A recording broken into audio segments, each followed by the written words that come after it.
My rock bottom story was 2016. I try not to remember it because that's how trauma work.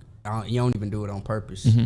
Damn near, you gotta purposely try to remember that type of shit. I ain't never talked about this publicly, so your podcast about to be the first time I really spoke on it. I grew up suicidal, and suicide running my family.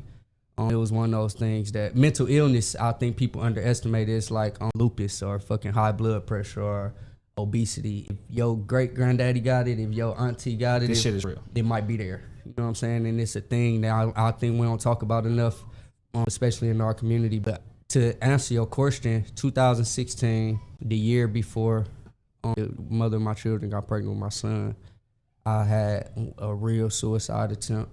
And I ended up, of course, on the 13th floor of Grady for about a week or so. I remember it was New Year's. I had to watch the fireworks and shit from my window. When I came home, that was the shift for me. I realized a lot of shit ain't matter, and I realized what did matter. A lot of the things, a lot of the people I associated myself with, a lot of the conversations I had, a lot of the information I was seeking changed.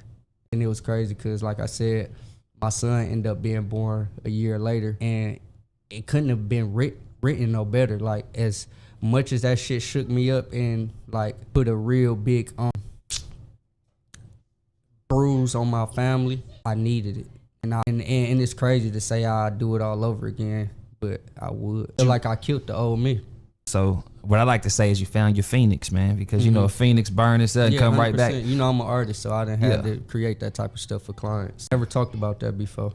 Yeah, I mean, as far as what led you to it, would you say it's environmental, it's influential? I just told you it's science. Just science, okay. So if you just asking what things were happening in my life, I could speak on those things, but they was so like, people don't need real situations to get to that point.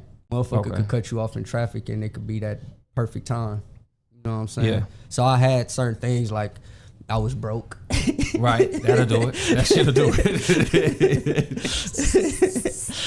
That'll do it. And it's only funny because, bro, I remember the last conversation I had was with my leasing office.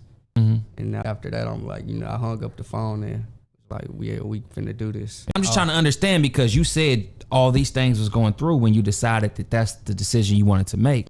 But if those things wasn't going wrong, you wasn't getting into it with the wrong people. Your money would have been around. You wasn't broke. So do you think it still would have hit you? Yeah, because regardless. The definition of depression is your mind lying to you. Okay. So I would have made something else up.